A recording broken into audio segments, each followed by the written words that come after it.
वाटायचा प्रेम भाव आपणाची देव होय गुरु पडिये देह भाव पुरवे वासना अंती ते आपणा पासे न्यावे. कैवल्य तेजोनिक मौली ज्ञानेश्वर महाराज विश्ववंदनीय जगद्गुरु तुकोबाराय आदी करून संतांच्या चरणी साष्टांग दंडवत करून या कीर्तन सेवेला उपस्थित असणारे पखवाद वादक की ज्यांच्या 5 बोटामध्ये नाद ब्रह्मा उतरलंय, राजगुरु महाराज. माझा त्यांचा परिचय नाही, परंतु आता 2 मिनिटात आमचा परिचय झाला. परंतु माणसाचं मोठेपण हे गुणवत्तेवर आधारित असतं. गाई किती दूध देते याला महत्व आहे, ती दिसती कशी याला महत्व नाही. माणसाकडे किती प्रॉपर्टी आहे याला महत्व नाही, गुणवत्ता. परमार्थामध्ये समाजामध्ये गुणवत्तेला महत्व आहे. आणि ज्या वेळेला ब्रह्मदेवाने राजगुरु महाराजांना जन्म द्यायचं ठरवलं ना, तेव्हा नाद ब्रह्माला सांगितलं तू यांच्या हातामध्ये जाऊन प्रवेश कर. आणि त्यामुळं ते नाद ब्रह्म या 5 बोटावर आधारित आहे. आणि म्हणून सर्व श्रोत वर्गाला काय मंत्रमुग्ध करण्याची शक्ती त्यांच्या 5 बोटामध्ये. बरं, त्यांना साथ देणारे यांच्या कंठामध्ये कोकिळा अवतरलेली आहे महाराजांच्या आणि देवीच्या. काय घेऊन आलेत ही मंडळी? काही घेऊन आले नाही.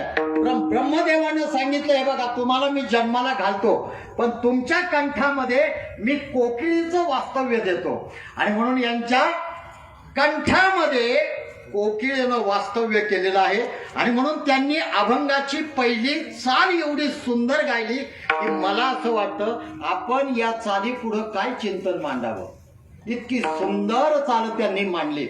त्याचप्रमाणे मृदुंगमणी आहेत, टाळकरी मंडळी, गायक, वादक, विनेकरी आणि माता पिता समान श्रोत वर्ग आणि माझ्या समोर बसलेले आदरणीय परमश्रद्धेय महाराज, मला नाव सांग, विकासानंद महाराज. या ठिकाणी हे माझं परम भाग्य आहे की माझ्या जीवनामध्ये खूप माणसं भेटली, पण आज महाराज माझ्या समोर आहे आणि त्यांच्या समोर चिंतन करण्याचा मला योग प्राप्त झालाय.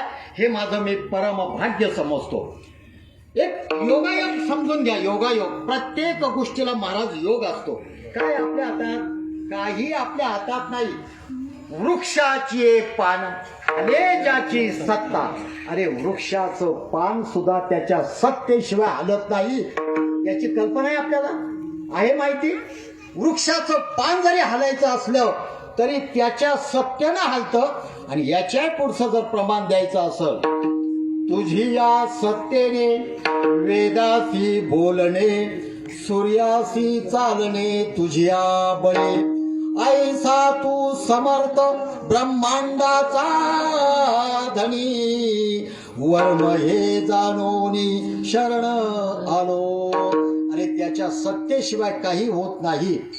तुम्ही असं म्हणाल महाराज की मोबाईल सारखं यंत्र, टीव्ही सारखं यंत्र, दवाखान्यामध्ये गेल्यानंतर वेगवेगळ्या मशिनरी पाहिल्या की माणसाचं काय होतं, बुद्धी भ्रमिष्ट होती. भ्रमिष्ट काय देव आहे का नाही?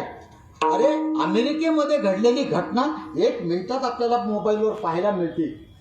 जगामध्ये कोणत्याही देशामध्ये एखादी घटना घडली तर 1 मिनिटात आपल्याला ती टीव्हीवर अन्यथा मोबाईलवर कळतं. माणूस चंद्रावर जाऊन उतरलाय, मग भ्रम असा निर्माण होतो की या जगात देव आहे किंवा नाही. हा भ्रम तयार होतो. हा तुमचा दोष नाही, हा विज्ञानाचा दोष आहे. पण एक सांगू, तुम्ही प्रश्न विचाराल आहे का देव? अरे देव नाहीच असा तुमच्या अंतःकरणामध्ये भ्रम तयार होईल. पण एक उत्तर सांगू, तुकोबारायांच्या शब्दात तुम्हाला उत्तर सांगतो. देव आहे का नाही हे बाहेर पाहण्याची जरूर नाही, शोधण्याची जरूर नाही. मग तुकोबारायांचं प्रमाण सांगतो. साले हे शरीर कोणाचे आसंते, साले हे शरीर